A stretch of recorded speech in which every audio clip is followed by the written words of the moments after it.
Okay, we are live. Good evening. Good evening, everyone. I'm DePelsh Magruder, the founder of Moms of Black Boys United, and we are so excited about our February episode of the new talk for Moms of Black Boys. We have a special guest, Khallid Barber. Um, Yes, yes, welcome. Thank you so much for being here. I'm going to tell the people a little bit about you before we get into our conversation. And first, before we get started, let me just do a few tech related things. While I'm doing that, please encourage people to join, encourage people yes. to come into the conversation, share this stream if you're watching on YouTube or Facebook. I'm just going to share into our group, Moms of Black Boys United, the private group. So tell everyone you know if they're a mom or a young Black male Yes, of or course. anyone who cares about young people, please join us. Yes, Uh, if you need troubled youth, anybody who needs some mentorship guidance, I'm here to share my story and maybe guide some of those youth. So yes, please share this to everybody you know, all the moms with troubled Absolutely. sons. Yes, everybody. Okay, and I'm going to share my personal page.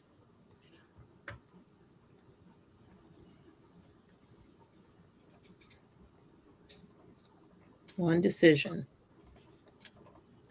Okay.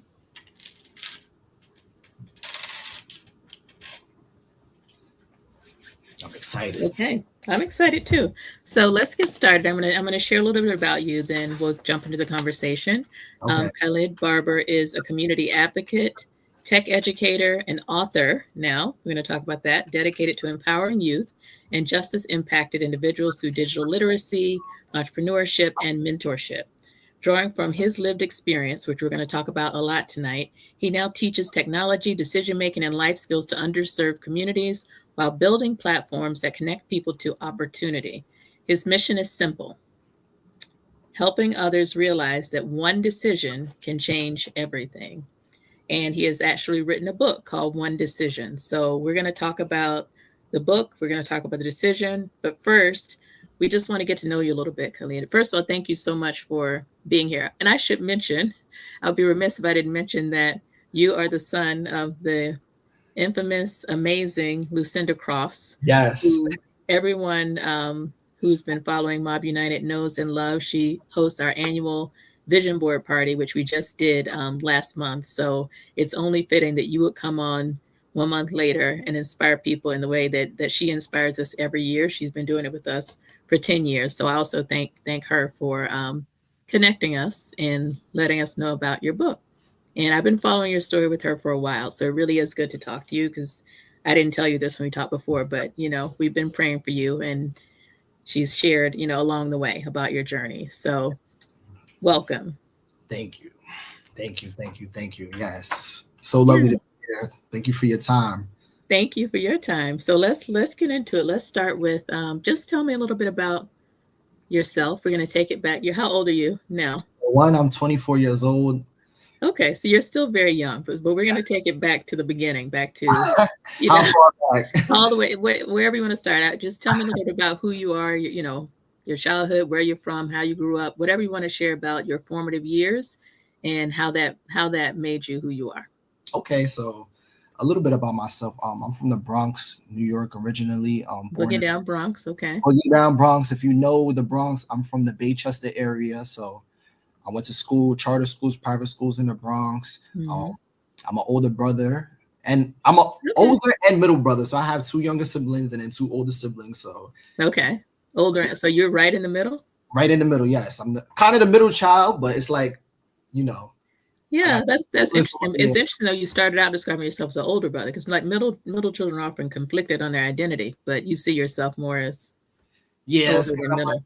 they look up to me, so it's just I'm like their mentor. I always been uplifting them, caring for them. So I just got that older brother syndrome. It's like, okay, Okay, that's and I always tell wonderful. my brothers like, yo, listen, yeah, we right here in age. I'm right here with y'all. Don't. Right. But yes, yes, yes. Going to school. I went to school in the Bronx, elementary and middle school. So that was Hmm. interesting. Fairly good neighborhood. Like I said, I went to private and charter school, so I had a good upbringing. Um, Hmm. both mom and dad in my life, and a stepdad who did a wonderful job. They all did a wonderful job of raising me. That's wonderful. Yes, So many people can't say that, you know. Yes, I had a mom, a dad, and a stepdad. So they all in my life. They're all present. A lot of my morals and principles I got from them. So, you know, that's what kind of molded me into who I am today too. And also like it gave me a lot of resilience. So, you know, yes. Yeah. And when you were growing up, like, how did you imagine your life in the future? Like, what did you want to be when you grew up? Where did you see yourself?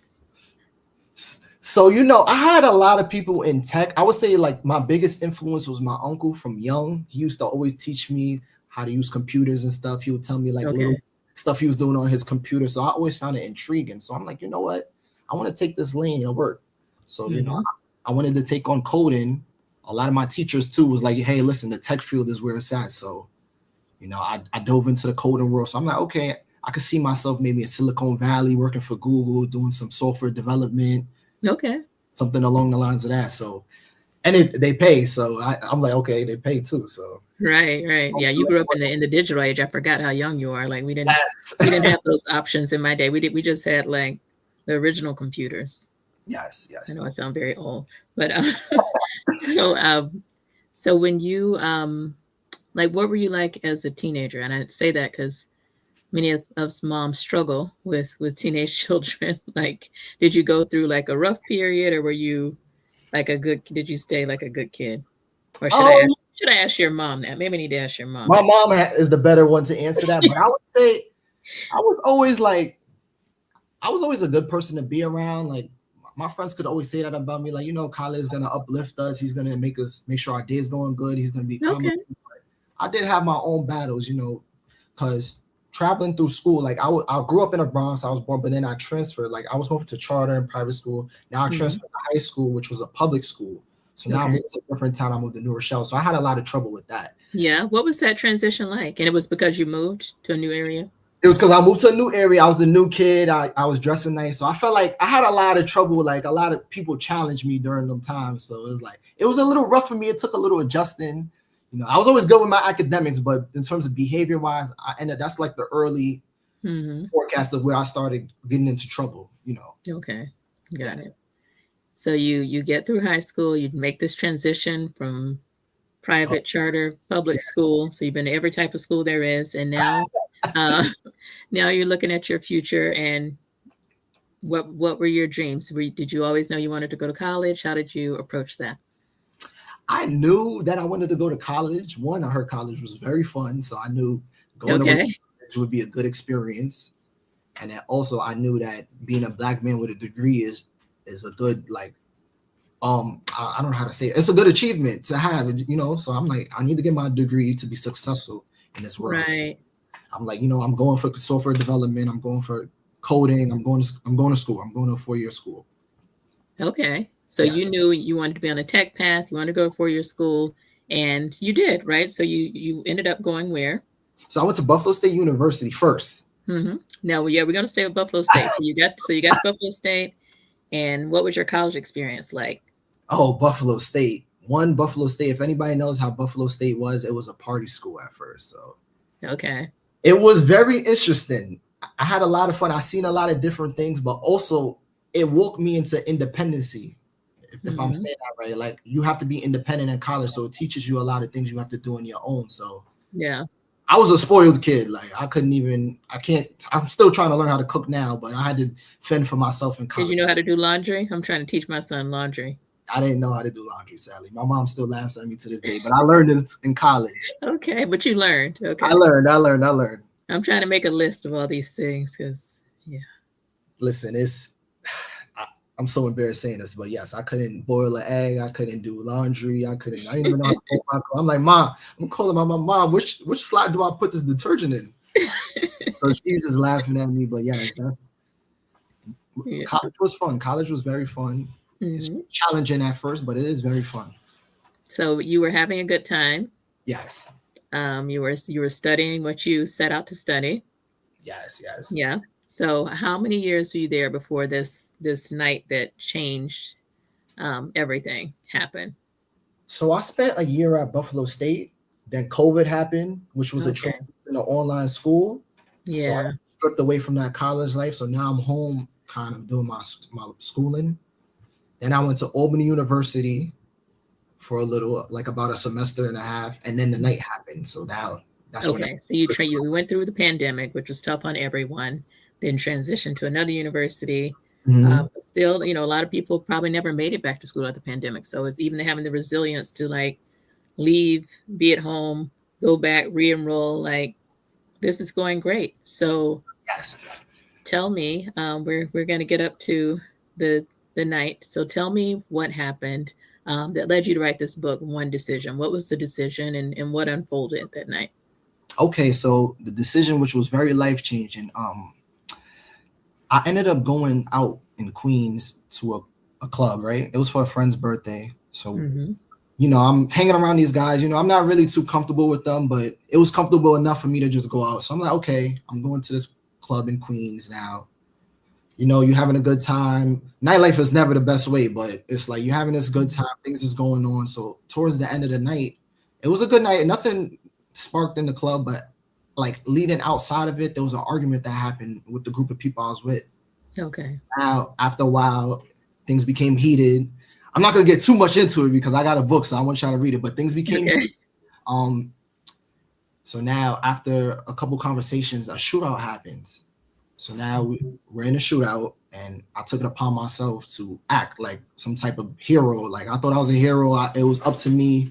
So now I brandished a firearm and ultimately used it, which ended up changing my life. That was the one decision that I ultimately regret, and that changed everything for me. Wow. And nobody was hurt though. Oh, well, that's what I was going to say. So when you said it was a shootout, multiple people had guns. Yes. Okay. And had you always carried a gun, or was this like a unique situation? So it wasn't unique. I was carrying a gun like behind my mom's back, like she never knew, but it was more of like just hanging around the wrong people, feeling like I need to protect myself. Some of the experience I went through, feeling like as a Black man, this is the only way to protect myself. This is the way that this is my voice right here. So that's kind of like my mental space. This is the power that requires, like, for people to stop, Right. Maybe like share a little more about that, because it's interesting you say that. Here you are, like this spoiled kid who doesn't know how to boil an egg or do laundry. So you've been pampered your whole life. Yes. You go to college, you're studying, you're doing well. Like, talk to us about what it's like that tension of being a Black male and still feeling like I think some people wonder, like, how do you still end up in this situation? You know what I mean? Like, because a lot of people assume that people end up in that situation because they don't have options. They don't have access to education. They don't have not just 2, but 3 parents in your case, right? They assume that it's because they don't have direction. They don't have opportunities. So explain to us what it's like, I guess, like growing up as a Black male in America and feeling this tension between like why you feel you need to protect yourself. So ultimately, like you said, I come from a different background, so it's kind of surprising to some people, but we all do have our own battles. So Black mental health is very important. But I felt like some of the experiences that shaped why I felt like I need to carry a firearm was, being bullied and going through fights and, constantly being picked on. Like I said, from that transition from the Bronx to this neighborhood, ever since then, I always was in situations where I felt like I had to defend myself and I wasn't capable enough. So now, eventually, I acquired a firearm, which was so-called cool by the people I'm around. This is what's going on. This is what's going on in our communities. Everybody's doing this. So I'm thinking it's cool. Like, okay, carrying a firearm is the route to go, So it was more like trying to find myself as a man, but ultimately looking in the wrong places. Yeah. And how old were you when this happened? When the situation happened, or when when the situation? I was 21. Okay. So about 3 years ago. 21. And take us through like what happened. So you have the shootout, you shoot a firearm, no one's hurt, which is amazing, praise God. But what happened next? So before that night, I was on my way to college. This is my last semester. I'm a senior. I was attending Albany. I'm a senior at Albany University. So all my bags is packed. Like, it's August. So this is the first week of room and board or whatever. So like you're literally returning that week. Returning, yes. So I'm returning to school. Wow. And something told me not to go that night. Like, I had that God feeling telling me he was giving me them signs. But so ultimately after the night, I continued like everything was, I wasn't a street kid, so I didn't know, oh, hey, listen, you just did this. I'm like, oh, I'm going back to school. Right. Go to class. I'm going to class the next day. I'm going to graduate, you know. But so I went back to school, unloaded my bags, you know, continued like everything was good. But on the flip side, I'm checking the news. I'm looking, oh, okay, this might happen. Yeah. They coming. It's just constant fear of, you know, when is this gonna catch So up? you were feeling afraid. But that night, everybody left and just went home. Like, were police there on the scene? Like, everybody just went home. Everybody went home. Nothing happened. It Okay. seemed like nothing ever Yeah, I happened. would have thought too that you're okay. Yeah, so I'm like, okay, I'll go back to school, you know, and I'm just like, let me just continue on with life because I guess it's not catching up to me. So about 2-3 weeks later, they came knocking on my dorm door and they came and got me. Like when you say they, who came? The police, yes, they came away from Queens, about 6-7 of them, and they came to my dorm room and grabbed me up. Yes. So they came all the way from Queens to Albany, which if you don't live in New York, that's about 3 hours. That's about 3 hours. So they drove from Queens to Albany, came on campus. Yep. About 5 a.m. You were in your dorm room. They knocked on they were beating on the door. They was beating on the door. I peeped out and I'm like, okay, there's 5-6 officers. Like, this is real. Like, are they coming for me? So I'm so oblivious and naive. I'm like, there's no way they're coming for me. Like, I'm in a whole different world. I'm like, you know, I didn't do nothing, but really 2-3 weeks ago, the situation happened. Right. I didn't open the door. I was too afraid. So I had somebody open the door. They came right to my room. It was like, Mr. Barber, you know, put your hands behind your back. You're under arrest. So right then I knew that decision cost me everything. Wow. That just sounds so horrific. I can't even imagine what that felt like for you. Oh, gosh. Even the embarrassment of being walked from my dorm room from a school that I was planning on graduating and wanting to graduate with my class to being walked to a police car or unmarked van was probably like the worst feeling ever. I felt demoralized. I felt like I let everybody down. I felt like a caged animal. I'm like, oh, like I just knew. I'm like, oh, it might be over after this. Like, yeah. Well, I'm so sorry that happened. What did they say when they got? Did they explain why they were arresting you? Like, so funny thing is, I'm humorous. But it was just, I was trying to hide the fear. So they came to my dorm room. They're like, okay, mister. I'm like, what am I being arrested for? What? I got too many parking tickets? Like, what's going on? But they're like, no, we wish we wouldn't have came away from Queens if it wasn't that serious. So they didn't tell me specifically, but they gave me enough where I knew exactly why they came. Okay.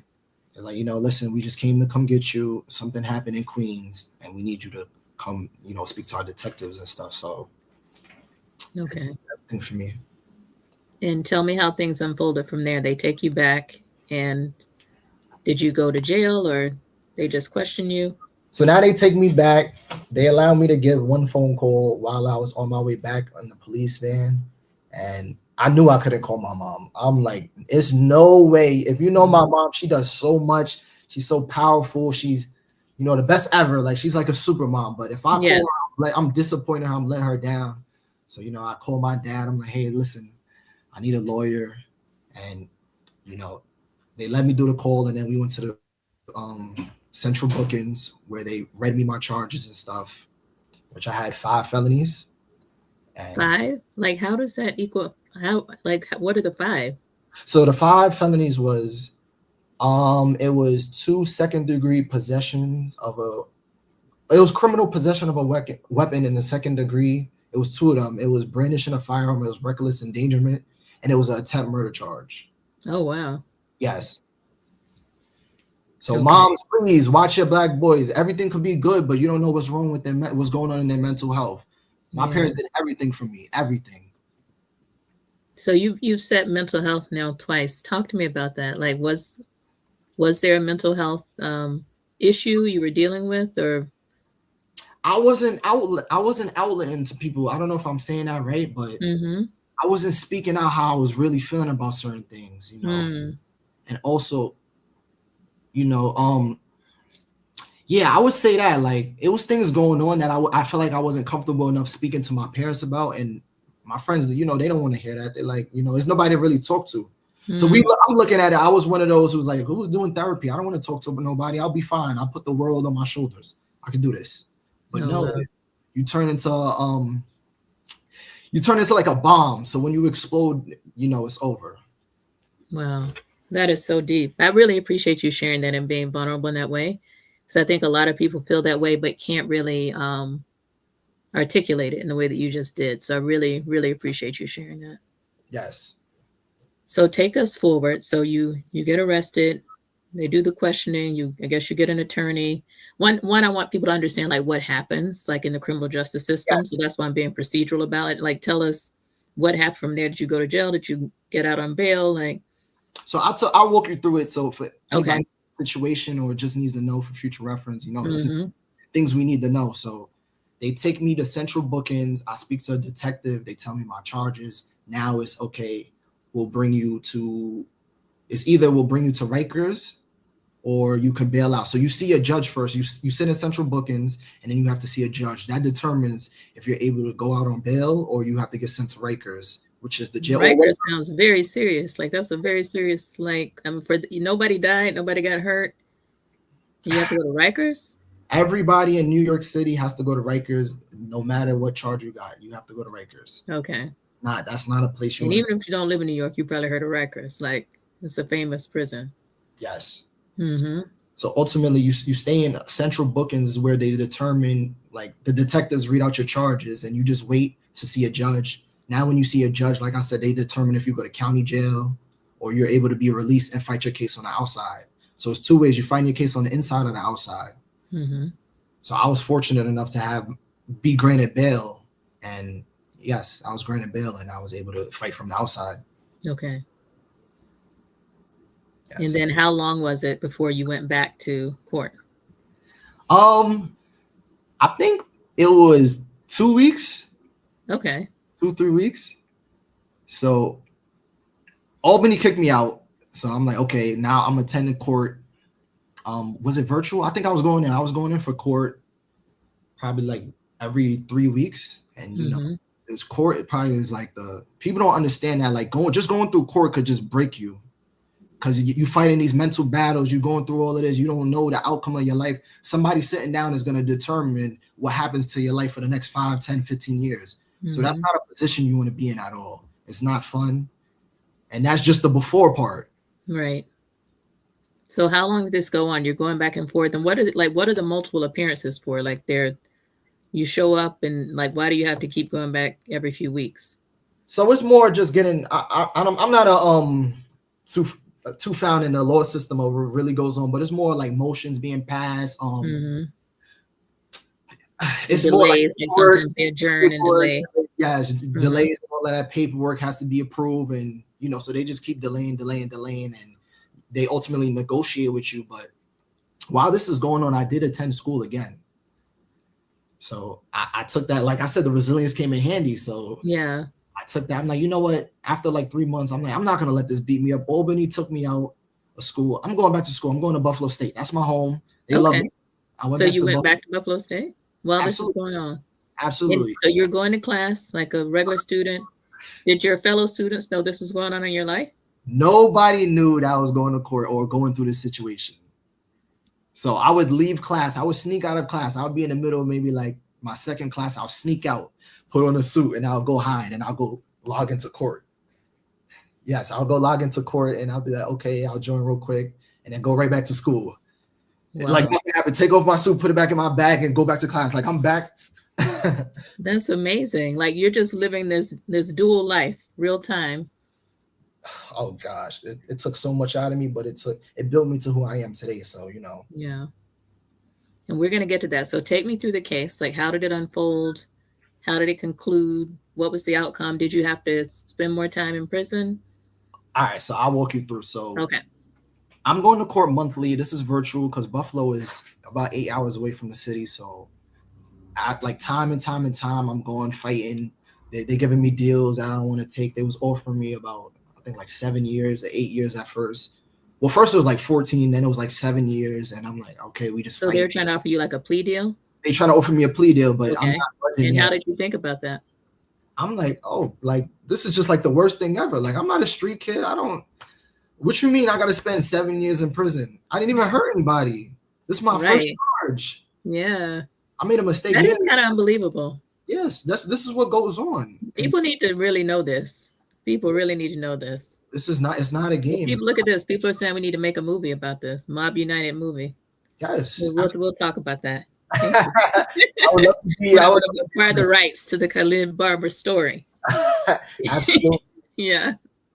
But no, yes, you going through this, you hearing somebody tell you 7 years, 14 years, 3 years. It's like they just throwing numbers at your life. Like, who wants to hear that? What mom wants to hear that? What dad? Yeah.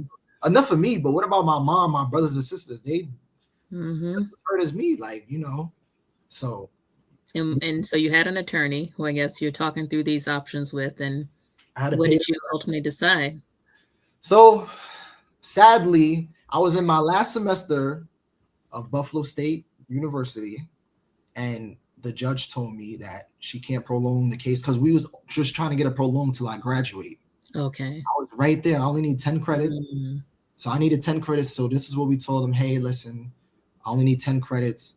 Just let me do this last semester and then I'll turn myself in, because we was deciding on the 3 years. That was the best option. It was either that or trial. And I didn't want to go to trial. Okay. So, because you thought that would just be too drawn out and traumatic, or you didn't want to take the chance? Trial was not in my favor at all. In my situation, yeah, it wasn't in my favor. So I knew better. I can't go to trial. So I'm gonna have to take this plea deal. But I just asked the judge, hey, listen, can you give me these 2-3 months? I only need 10 credits. And she denied it, and they remanded me, which means I had to go in. So now I'm serving a 3-year sentence. That's when I started my 3-year sentence, you know. And I just want to say this for anybody who's listening, because I really want you to know that these people don't care about your life, or whatever decisions you're making, you need to make smarter decisions. Because as I'm in this courtroom, this always stands out to me. Before I got sentenced, before the judge told me you got to go in for your 3 years, so my lawyer's like, hey, listen, he's doing this, he's doing that, he's teaching, he's doing that. The judge said before says you're serving 3 years, she says he can teach in jail. That's what she says. So he can teach the people in jail. Who wants to hear that? That, you know what? That just, before you even said that, my heart just broke when you said the judge wouldn't let you finish. Like, oh gosh. There is no actual urgency around this. You're not a threat to society. No.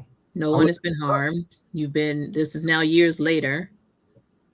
Literally. So, you know, it sucked. I was doing very good. I was giving back. I was teaching at my school, Buffalo State. I was an assistant professor. So I'm presenting all of this stuff. But in court, you shared all that you were doing that was positive. I shared everything. And you know my mom, she's like oh my gosh, she reached out to everybody she can. I had so much support. They didn't care. Wow. They wanted the statistics, and you know. So yes, I talked to her during some of that time. So you go to prison. Yes. And what was that experience like?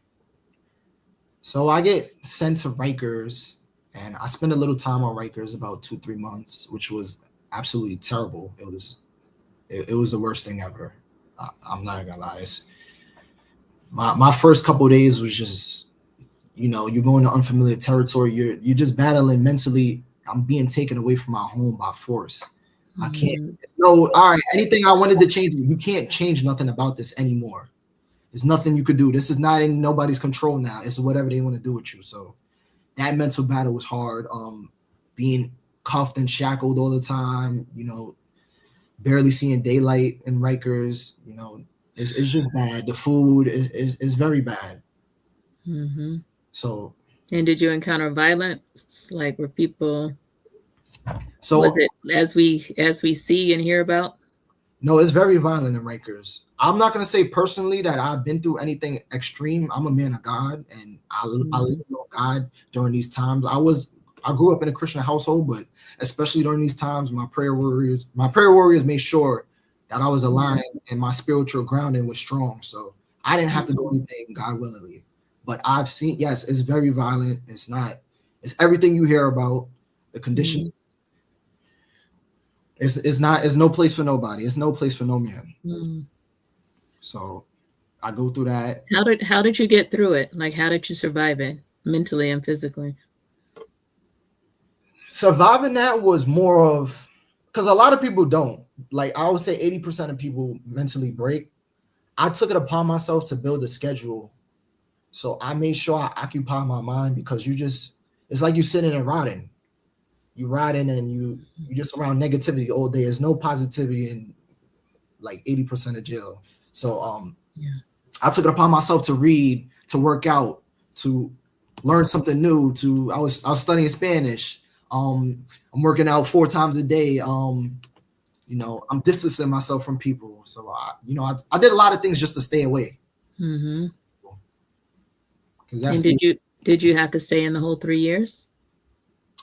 All right. So this is the better part. I didn't have to Okay. serve my whole time. Right now, I'm currently still turning myself in every Friday, but I was granted a program. Let's talk about this a little. I was granted. Okay. Yeah. So how long were you there? And then tell me how you got to this program. All right. So I went from Rikers. I know my story is all over the place. I went from No, it's very clear. 2-3 months. Then I went upstate to an actual prison where you get your number and stuff, and they shave your head. Oh wow. I got my head shaved, but yeah, so I spent my time there. But while I was in prison, I took it upon myself, like I said, to distance myself. I'm reading, I'm working out, I'm staying spiritually grounded, I'm teaching. Mm-hmm. So I did teach. I'm teaching other people how to reintegrate back into society. I'm teaching all the programs I can. I was just being the best mentor kind of for people. So doing that for so long, I was granted a program, and it's called Work Release. Okay. So within like a year and a half, I was granted a program called Work Release, which allows you to go home as long as you are working outside. Mm-hmm. So you have to maintain a job, and you can go home, but you have to turn yourself back into the facility. Okay. And did you have a job already lined up? Of course. Yeah. Which a lot of people don't. Right. I'm sure it sounds like a tall hurdle for a lot of people. Like you have to have a job, but you're just getting out of jail. So how are you going to get a job? And they don't help you get a job. If I didn't have all the resources and support I have now, I don't know how, because I know people, I see this every day. Yeah. Still to I'm this just thinking through it. That sounds very challenging. Imagine you put somebody out, okay, you just throw them out, go find a job. If you don't find a job, we're sending you back to regular prison. So you're in this program, we're not helping you get a job. We're not giving you a phone. We're sending you out. You got to walk. You can't take any cars. You got to walk to all these job places. It's bad. It gets so detailed. It's bad. Mm-hmm. It's like they set you up for failure on exactly purpose. Like you're almost guaranteed to return. Yes. But because of your resources and family and connections, you were able to get a job. I was able to maintain. And then tell me, what are the conditions? And I'll just say, we tried to do this. We were going to do this on Saturday initially, or that was my initial proposal. And you're like, I can't do it on Saturday because. Yes. So I'll tell you the conditions. Yeah. So like I said, I'm in a program that's called Work Release. I'm able to stay out for 5 days a week. I have to return back into the facility for 2 days. So my days are Sunday through Friday morning. So I have to Friday afternoon. So I turn myself in every Friday. I have to go back to state prison. I have to put on my state greens again. I have to eat state food for Friday, Saturday, and then I come back out Sunday. The same facility where you were? It's a different facility just for that specific program, but it's still a prison. It's a prison. But they just have a separate part for the program now. Okay. So I ended up getting transferred to there when I got this program. And what is that like going back and forth between these two worlds for you? Oh, so some people say it's worse than actually just doing your time. Really? I wouldn't say that because you're still able to go home, but the mental battles, it's so much pressure versus you just, sitting back like, okay, you already know what to expect, but it's you have to exceed at this level. It's like they can't wait for any moment to send you back. So a lot of pressure. You got to find a job. You got to maintain a job. You got to do this. You got to do that. And then you got to turn yourself back in. You only got a certain amount of days during the week. So it's like, all right, I got 5 days. I got to do this, do that. Then I got to go back to jail every Friday. Like, who wants to do that? Mm-hmm. It's like they still got a grip on you. Yeah. It's crazy. Like, why not just let me out? If you letting me stay out for 5 days, why not just let me out? Right. You haven't done anything wrong. And even the first time, no one was hurt. Like, this is a whole lot for you essentially shot a gun in the air or something, right? Like, almost, basically. Yeah. Yes. Well, the good news is you don't have that much longer to go. This will be over in July. Yes. So everybody who's watching, let's lift Khallid up in prayer. Yes. You will make it through this period through July. Then you're going to come back in July. So July is our 10th anniversary of MOBB United. So we got to have you back for a MOBB anniversary celebration and for your like complete release celebration to mark this moment. I really want to do that. And we're going to have your mom come back. She's supposed to come back to have everybody check in on their visions for the year. So Yes. Can we get you to do that? Of course. Okay. We're going to do that. So tell me, what have you learned from this experience, and how would you advise other young men who are growing up and facing these challenges and these situations? Like if you could go back to, maybe we go back, since you say one decision, right? If you could go back to that night and do it over, like replay the tape, you know how they do in a movie, like they go back and show like what they would have done differently. Yes. What would you have done differently? Well, ultimately, I wouldn't have went. But okay. So knowing where not to go in the first place. Knowing not where to go and who to surround yourself with. You know, your surroundings is probably the most important thing as a young Black man, because it influences probably your everyday. I think there's a saying, show me your friends and I can show you your future. That's very who you surround yourself with, who feeds into your ears, you know, what mentors you have around, what influences are in your life. That's the big determination of. That is deep. I'm going to type that so people can see that. Show me your friends and I can show you your future. Because don't get me wrong, I had my mentors and stuff. I had the good influences around me, but I chose the wrong crowd. And those wrong people told me, oh, no, this is okay. This is okay. You know, show me your friends. Oh, you put the code in there. Yes, but I chose to be around the wrong crowd. And that's what we tend to do as young Black adults. We chase, like, more like follow, like instead of being leaders, we need to start building leaders more. Yeah. Why do you think you were choosing that? Given that you had so many positive things going on in your life, why do you think you felt that temptation? Oh, that's a good question. Felt the temptation. It was more of, I felt like I was missing something. So I was seeking out to find it. So it was like, what am I missing? Why am I not content with myself? Why am I not satisfied? Why do I feel like I'm not complete? You know, with all of this, what am I searching for? So in the means of searching for that, that's the life of, okay, drinking, okay, partying, okay, carrying a firearm, chilling with the wrong crowd. What am I? I'm trying to search for something that's not there. It's within, but you know, it takes some. Yeah, it's within you. You got to find that within yourself instead of searching it for. All right, let me try to find it in my friends. Okay, I want to be like this. Okay, I want to be like this. Right. So, I'm sure that's a struggle that many young men have. So, like, what advice would you give them, and how to counter that, how to resist those feelings? More of, it takes time to understand yourself. So you need to give yourself that chance in that space. So even if that's even speaking out to people, because like I said, a lot of men hold this in. So you'll never find yourself if you hold everything in. It's speaking out to people. Reading, I would say this, reading has been the biggest change almost in my life. So reading shaped my whole mindset, where really it made me reflect on myself, like, oh, okay, wow, this is what I like to do. This is, you know. What kind of things did you read that you found inspiring? Oh, so I like self-help books. So maybe 4 Agreements, 7 Habits of Highly Effective People. That's a business book. Who Moved My Cheese? 4 Disciplines of Execution, another business book, great book. I read a lot of books, like probably 15, but you know, there's a lot of good ones. Think Again. Okay, that's a good list. We got to get your book list, your book recommendations. I was trying to write them down, but that's a good list. Yes. So what is your life like now as you look toward the future? What are you hoping for? And tell me about your book. Okay, so my life now is, like I said, I know my circumstances. I probably have 5 days a week, but I take this upon myself. I teach in youth detention centers. I go to community advocates and I talk to their youth. I tell them about decision making. I teach digital literacy to the youth. You know, skills that they could use in the future to be successful, be entrepreneurs. So, you know, I go mentor, I give back. I do a lot of that in my free time. The free time. And you do this all on your own, or is it a requirement of your situation? No, I do this with my team. I do this with my mom, you know. Okay. With a lot of organizations, I partner with Activate Your Life. I partner with Live Redemption. It's a whole bunch. Oh, they're not coming to my head, but it's a whole bunch of them. That's amazing. That's amazing that you're taking this and, you know, turning it around to something positive and pouring into others. Like, how does that make you feel after all you've been through? Like when you go out and serve others and mentor other people, what does that do for you? It's the best feeling ever. I never felt so complete and I never felt so purposeful. Because when I go talk to these youth, sometimes they just need somebody to talk to, somebody authentic. So I tell them my story, but and I just give them advice, and it just, you see a spark. Once I see that spark, it's like, oh my gosh, I see like the change in somebody's eye. Like, oh, this kid needed to speak out. So that's why I say it's important to talk out. Like, I had a focus group with Immersion Work. So we had a group of youth that was troubled, and I just talked to them.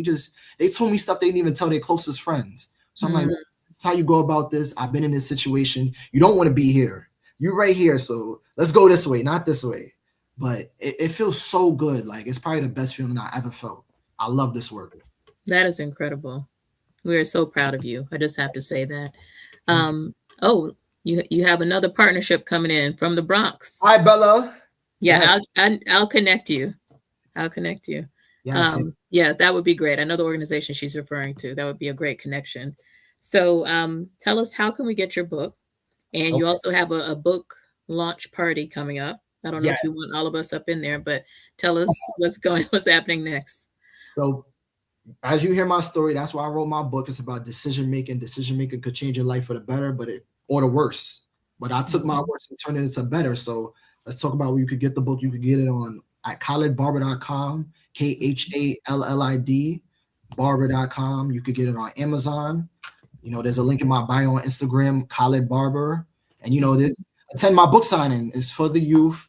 I invited community advocates. I invited everybody, all the partners, all the organizations who's doing reentry work. It's going to be at Sangria Cafe, March 3rd on a Tuesday from 5 to 9 p.m. So so that's next week. That's yes, it's coming Tuesday, 5 to 9 p.m. Sangria Cafe. Yes, bring the youth. Bring anybody who you feel is troubled. Bring your son. Bring your daughter. Youth. Bring everybody. We got to make change, and it starts now. So. That's amazing. Thank you so much. Tell me, is there anything else you want to share? And if anyone in the audience has a question, feel free to post it in the chat, and we'll try to get to it. But just as we start to wrap up, is there anything else you want to share? Just, one thing we haven't talked about is ask for advice for young men, right? But we're an organization of moms. Do you have any advice for moms and parents on how we can? I know your mom is amazing, so this is not in any way a criticism of your mom, but is there anything you would encourage us to do to make sure we keep our sons uplifted, to make sure that they have outlets to express themselves and to explore their talents, and they avoid the wrong crowds? We're trying to do it all, but we can't protect them from everything. But for the power that we do have, is there any advice you would give to moms? So some of the advice I do want to give, which helped me, and I didn't know that it was going to help me. So this was back then. I joined the group. It was called My Brother's Keeper in high school. So they teach you the morals and principles of a man and how to carry yourself, interview skills, how to shake a man's hand, how to present yourself in a job interview, how to surround yourself, how to network. So these are the little things that moms don't know, but put your boys in these groups, put them around mentors. You pay attention, pay attention to signs. You got to be attentive, because if you just think, oh, your son's all good, every boy's going through something. Right. You may not just be his outlet. Yeah. Be that outlet. So you don't want to be so combative. Oh, da da da da. Oh, hey son. Da, da, da. No, take time to listen out. Hear him out. You want to be your son's best friend, because then he'll open up more to you. Because my mom, listen, I'll tell her everything, even if it's crazy. I'll be like, Mom, listen, this is what's going on. So she'll pause first before she yells at me. She'll listen first. Like, oh, okay. All right, how do we fix this? Then after, oh yeah, hell is breaking out. But you got to listen though. You can't just always be in mom mode. You got to sometimes be a friend. Okay, that's good advice. And I'm sure that many of us need to work on that, because there's a tendency to just react to whatever the issue is in the moment, right? Yes. Take a step back. Like, why did he do that? Not what did he do, but why did he do that? What's causing him? There's always boys find outlets in things they do. So he may have used the bat to hit something because he was mad at this, but you thinking he's just being rebellious. But no, it's something that's it's been brewing up for months. This happened yesterday. It's been brewing up. This happened a year ago, but he's showing his cows, So it's about being attentive in your kid's life. That is deep. I really appreciate your transparency and vulnerability on that, because I think many of us sense that that's what's happening, but to hear someone say it so clearly is just really, really helpful. So we're going to start to wrap up, but I just, first of all, want to say that we are so proud of you, Thank you. that you have, made it through all of this and taken what could have been something that, took you down a negative trajectory from here on out and turned it around and now using that as motivation to inspire and pour into others. That just speaks to the amazing person that you are. And like you said, the resilience and perseverance that you have. I want you to know that we are here for you, that we are going to continue to lift you up in prayer, stay connected to you. We now know we have February to July. Like we're just going to have a prayer army, just making sure that you make it through. God Seriously. And I Mhm. encourage everyone who can make it to the Bronx to go to the book signing and take your young people next Tuesday. But just thank you so much. This is Black History Month. And when people think of Black history, they think of historical figures, from the past.